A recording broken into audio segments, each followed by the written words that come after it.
I'm here to tell you you've done a great job, but I want to give you some ideas so you can go to the next level. And particularly, the next level has a lot to do with why one goes about innovation, and that's the future. I got started on this line of work working with the U.S. Conference of Mayors because they came to me and said, we're beginning to see that all of this technological change that you, among others, are responsible for is really challenging the underlying assumptions of cities.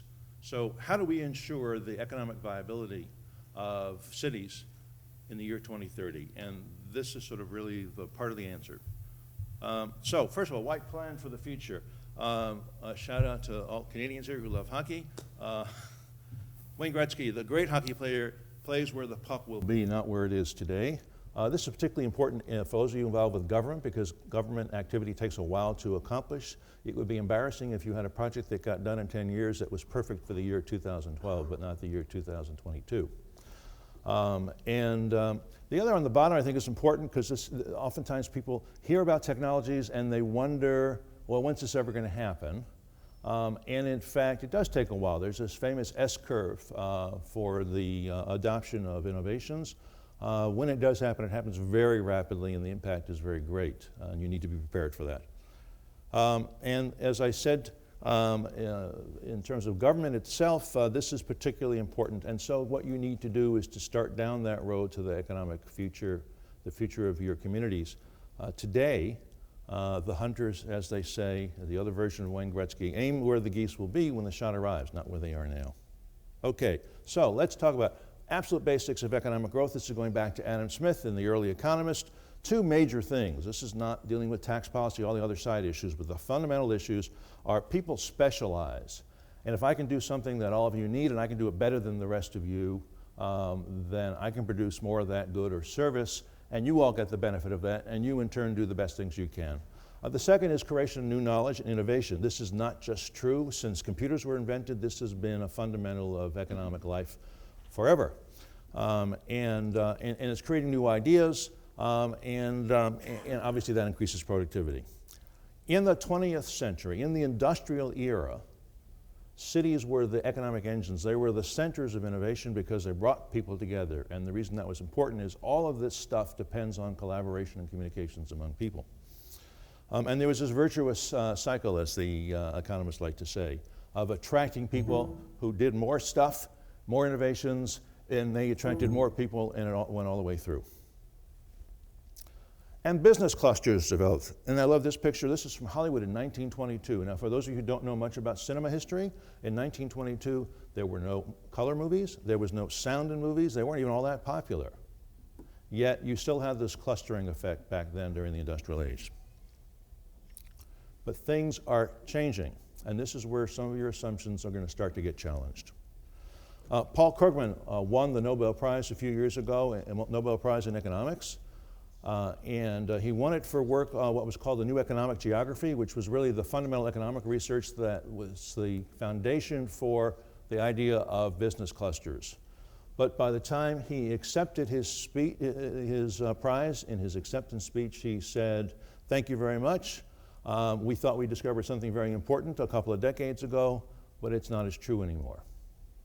The clustering effect is weakening. And in fact, even if you take the most famous cluster in the world right now, which is Silicon Valley, it doesn't even scale in comparison to sort of one of the mediocre clusters that used to exist, for example, Akron, Ohio, which was once upon a time the center for rubber tire manufacturing.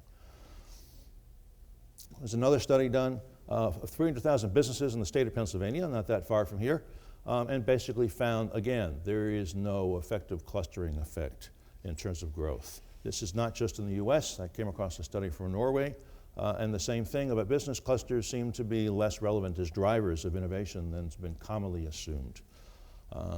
You won't be surprised by this fact, considering that the economy is global and we communicate globally, but nevertheless, I think it's important to say this because a lot of times people in regional governments and local governments talk about economic development and they're talking about clusters. It's an old idea that unfortunately has weakened.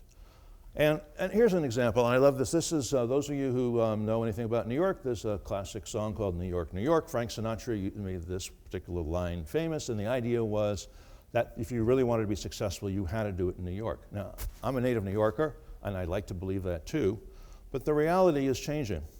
So this was, came out a couple of years ago. The New York Stock Exchange, which is only a couple of miles away from here, found over the last decade or more that it's lost more than half of its market share in the trading of securities. One of the competitors that it lost to is a place called the Bats Exchange.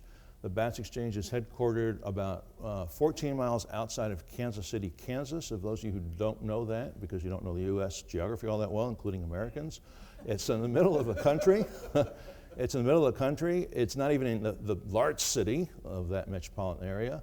And I will tell you, again, for those of you who may not be familiar, if you've been involved with finance and you grew up and you're anything over the age of 25, you never thought that Lenexa, Kansas was a center of high finance. But it is today. And actually, that's a follow-up story here, which I just think is funny. And the Associated Press had this story about a year ago. And it starts, what do you do when a cathedral of capitalism becomes antiquated? You turn it into New York's best party space. I've actually been to parties in the Florida Stock Exchange. And it's sort of funny. But there's actually a larger message here I want you to think about, and you'll see examples of this as I go along. And that is, cities are changing from being centers of concentrated economic production to centers of consumption and a new kind of urban experience. They are party space in a sense. And there are other examples. This is research done at Michigan State University in which the economist who did this said, you know, in the industrial era, the largest cities were the richest cities. Detroit is our classic example in the US. But in this era, it's the best connected cities, regardless of their size. Now, some like New York are quite well connected, and so they're doing well, but Detroit is not, and it's not doing well. Okay, the other factor here is the services economy. In the year 1900 in the US, as an example, 71% of the American population, the American workforce, was in the business of making things or food. 100 years later, it had switched. And most people, a large percentage of people, were in services and increasingly in intangible services, digital kind of services. Again, not just in the US. The European Union has closely followed in this trend, as is the rest of the world. Even China, although it hasn't even left its industrial age, is already talking about this. And because of the shift to the service economy out of the manufactured economy, cities all over the place decided they needed to have the equivalent of factories, office buildings, right? These were the factories of the service economy, and they built every one of these places. Some of these are quite small. Cities of 50,000 who thought the necessity of having a skyscraper with an office building to show off, they too were in that service economy. Where'd all the office workers go? This is an example. I was actually in London, where Cisco has offices in what they call the city, the financial district, in an 8-story building, very modern, glass all over the place. 5 of the floors were empty. There's a recent report by Jones Lang LaSalle, a major real estate company, and they point out 40% of IBM employees work at a location other than an office at IBM. Same thing is true for Cisco, and it's not just IT companies, and everybody would think, oh, it's technology companies, sure. But it's all sorts of places. Anybody who's in the business of an intangible service can work anywhere. And that's an increasing percentage of our population. So much so that Jones Lang LaSalle said, you know, the current rule of thumb was 200 square feet per employee. That's going down to 50 square feet per employee. Now, for those of you who are in cities and depend a lot on commercial real estate as a sign of your success, this is a warning sign. And why is this? Part of the reason is we have a lot of communications everywhere. And if you think about it, the more people who are involved in creating and providing information and can do this on the internet, the more options they have. You know, I've argued in other places that the internet and what we do today has not had as rapid an increase, has not had as great an effect, not as rapid an increase in speed as the invention of the telegraph. But the telegraph was in an industrial economy where the impact couldn't be as great because people were still doing a lot of physical things. That's not true any longer, and so any improvement in communications today has a dramatic ripple effect throughout the economy. Part of it is starting at home. I don't know how many of you work from home at all, but this has really been driving this whole communications revolution. People have all kinds of capacity in their home, and in your communities in particular. I think all of you have some degree of broadband. A lot of people have this capability, and it's not just in the home. It's in other places and allows for interesting stories like this. It's a small little town in Wyoming, an even more remote place than Lenexa, Kansas. And this little town called Ten Sleep, it's an adorable name, right? 300 people, they're connected to the world, and their teachers are teaching students in Asia how to speak English. This picture I love, and it gives you an example of business services. There was this cartoon in a magazine here maybe 10 years ago that said, on the internet, nobody knows you're a dog. And it had a picture, a dog and sitting in front of a computer terminal, right? Well, obviously that's not true. But on the internet, nobody knows that you are an Indian entrepreneur providing services to a company in the US or in Europe, and you're working out of an internet shack, which is what this place was, filled with young entrepreneurs.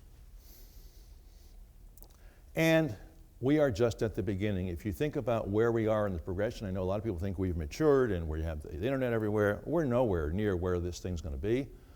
If you compare it to where, say, the telephone system is today versus, say, 1920, we're in like the year 1920 for the internet compared to what's going to happen. And particularly in terms of video. So we obviously know about Cisco's telepresence, and this has been increasing rather rapidly in the corporate world, and you can create these immersive conference rooms. But it's not just in a business setting like that. You can do the same thing outdoors. So you can have a park in your city that can speak to somebody who's in a park in London, for example. It's being driven in all kinds of fun ways that you don't think about. One of the fastest growing groups on the internet are seniors, partly for this reason. They want to be able to talk to the grandkids and have fun with them. You've got, and it's all over the place. You've got Google Hangouts, you've got FaceTime on the Apple iPhone, and Facebook, of course, has their video chat. In fact, one of the original founders of Facebook announced a few days ago they have a new video chat service. So this is happening all over the place, and the reason for it is the importance of nonverbal communications.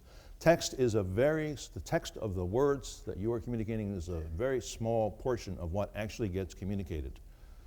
With video, you can see the rest. You can see if somebody is shaking, you can see if they're smiling, and all that sort of stuff. And so when we get to the point where video, high quality video is ubiquitous, is everywhere, that's going to have a dramatic effect on the kinds of things we can do. Right now, you need to be in this room. If I want to meet with somebody, more often than not, I've got to get on an airplane and meet them face to face. When we have this ubiquitous video and the quality is there and it's easy, it doesn't get in the way, that kind of thing is going to change. As I said, we're just at the beginning of this. This was a concert in Paris, France, the Black Eyed Peas, famous for this one song, as far as I know. And it was on French television. It was a big deal. There was only one problem. 2 of the 4 singers couldn't get there. So they were delivered by a holographic-like telepresence.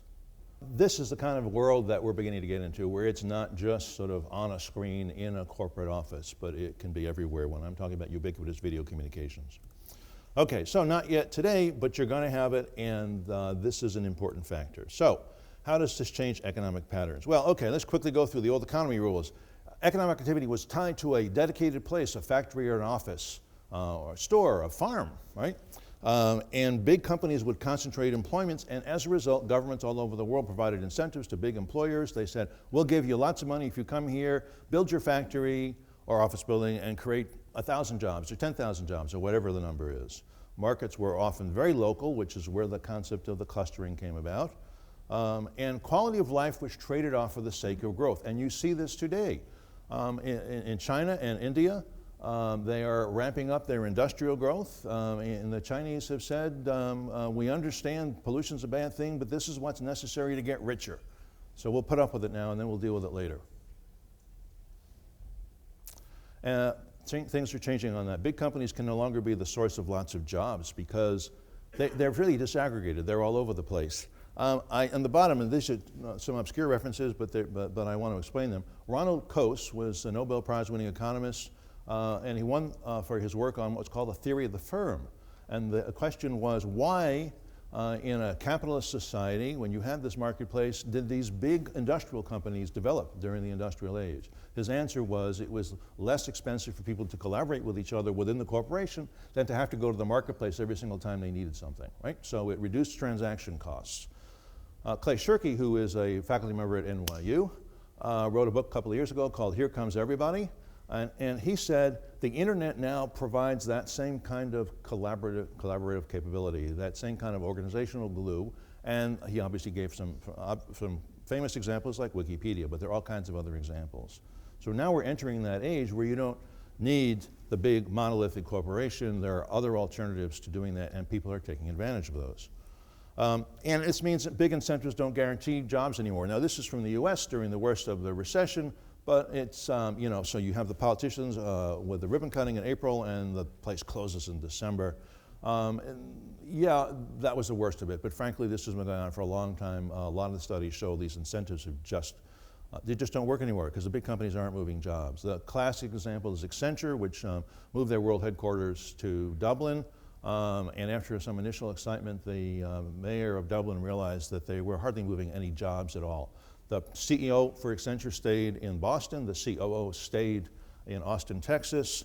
The employees stayed where they were. They were a global company connected by the global communications network. They had no reason to move lots of people. And even manufacturing, which started all this idea that you had concentrated employment, that's even getting decentralized through the development of 3D printing.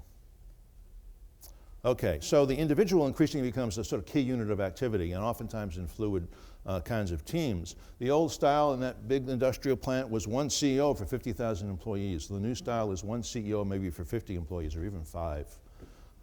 And so it requires a shift in thinking on your part. So the future economy rules. The connected home will oftentimes be the place to work and to buy and to be entertained, no longer just a single dedicated space. The strategy here more economic developers talking about these days is economic gardening, growing what's there already. And it also means that there's really now a great divide between commercial real estate development and economic growth. It's not the equivalent thing that it used to be. Businesses are going global. They're not clustering locally anymore. And quality of life becomes a part of your economic development strategy. It's not just a trade-off any longer.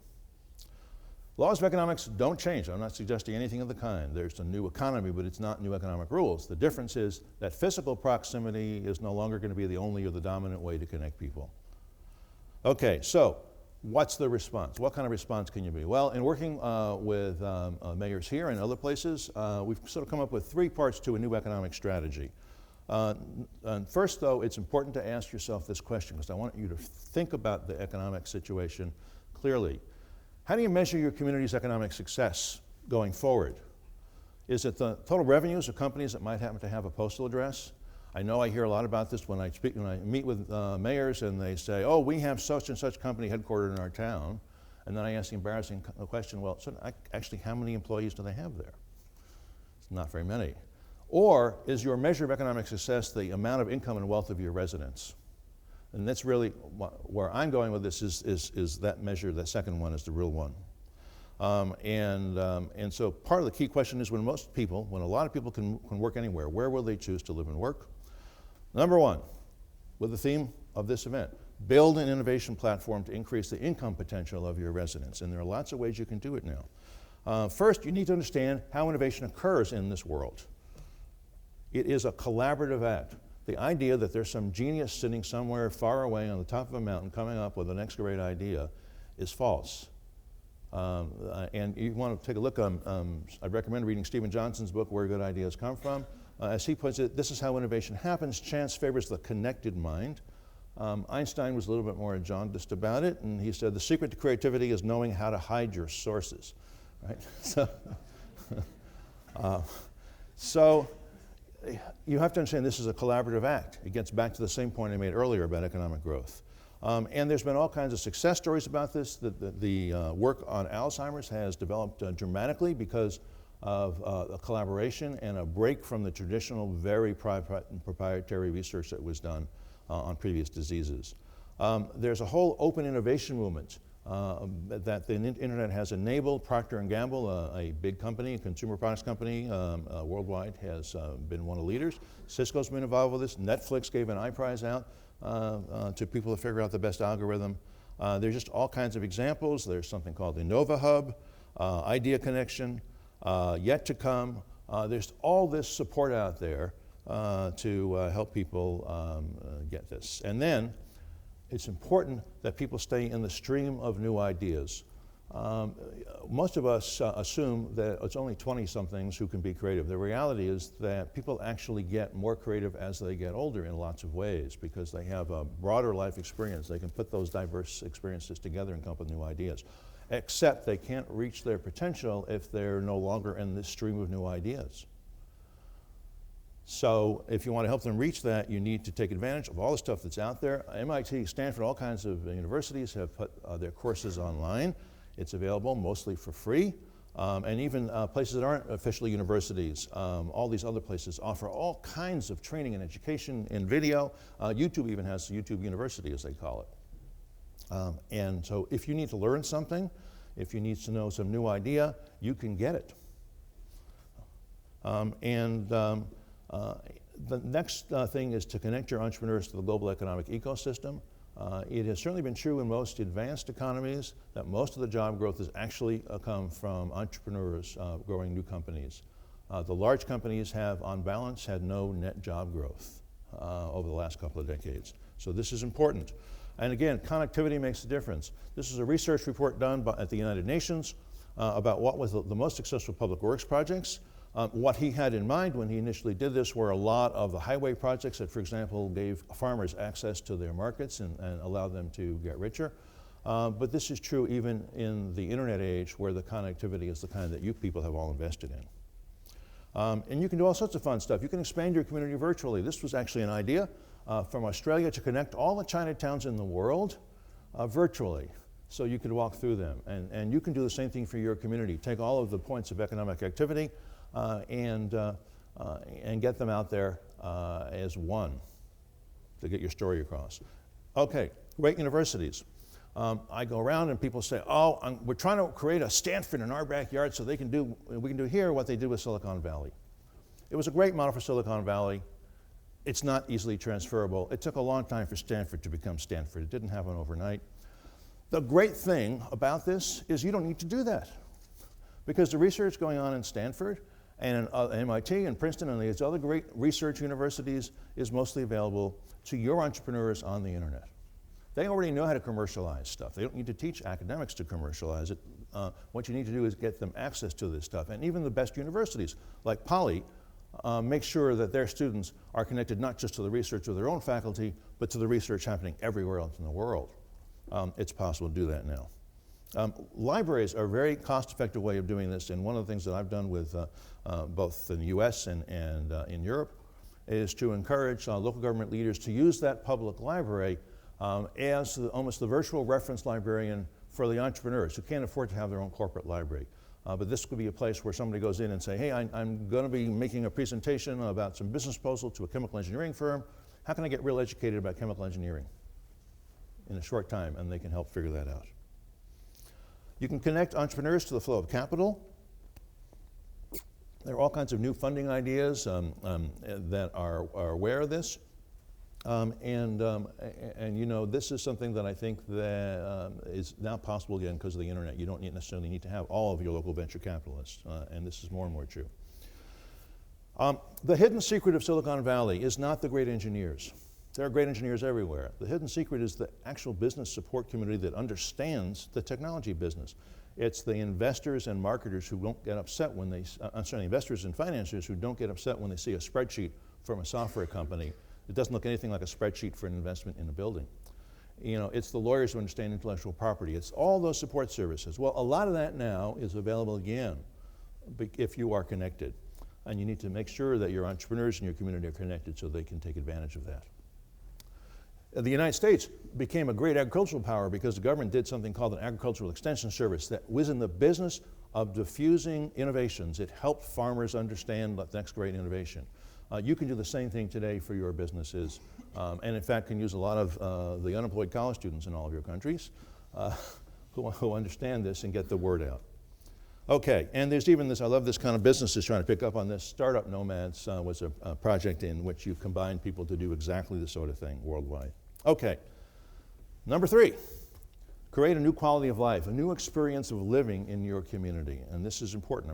Remember I said quality of life is very important. What you used to do to attract tourists to your area, you're going to need to do to keep people in your area now.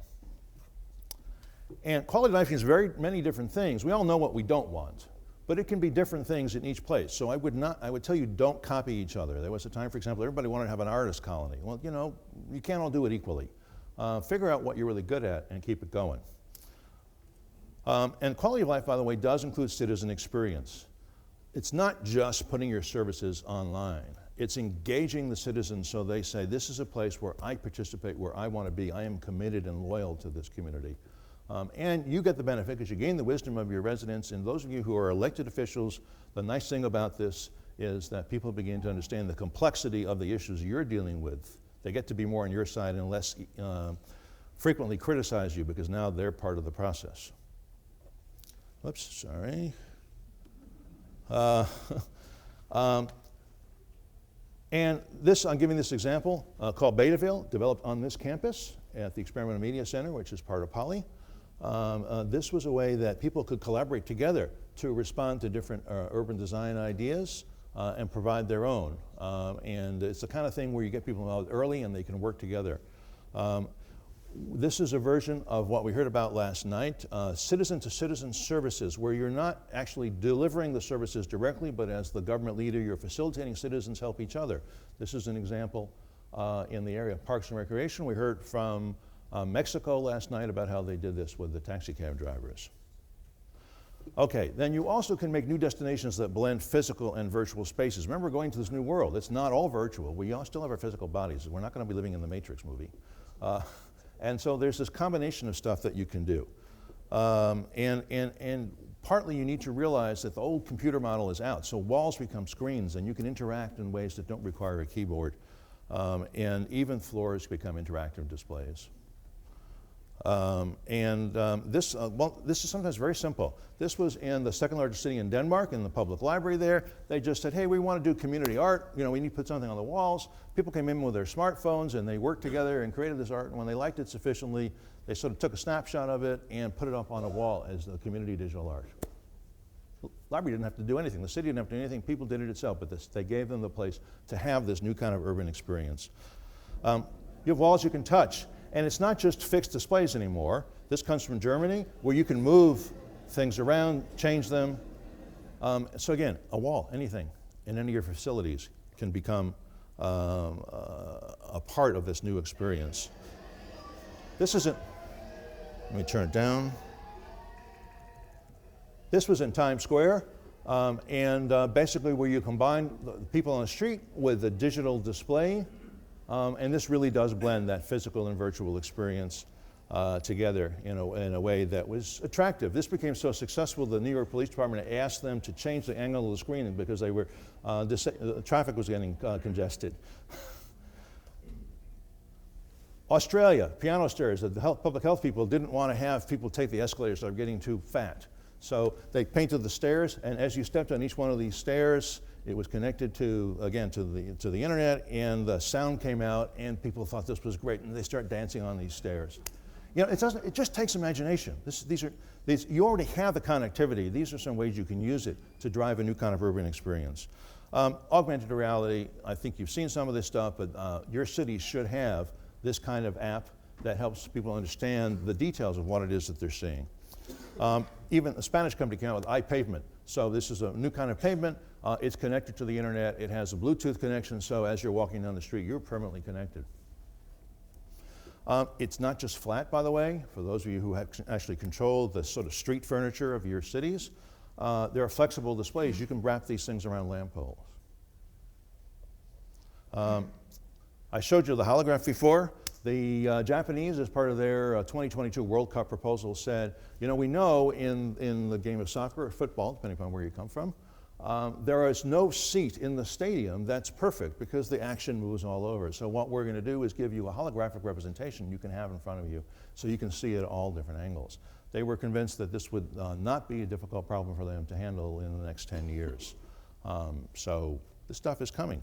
Why not in your stadiums? All right, conclusion. The transition to the future won't be simple, right? But you need to plan for the future way people will earn their living because it takes a while for what you do to have an impact. You need to shift some investments. I'm not telling anybody to drop everything you've been doing in all the incentive programs, but you need to shift some of those investments so you start placing some bets on the future too. You build both the physical and communications infrastructure and the human infrastructure. And the way you do this is you can offer video and collaboration platform for innovation. You can link to a global ecosystem, not just a local cluster, but to a global ecosystem. You can link your entrepreneurs, and that will get you some dependable economic growth. And you can provide people a quality experience so that they stay and they're excited about being in your community. And that's going to be the secret to your future success. Now, take a look at the picture.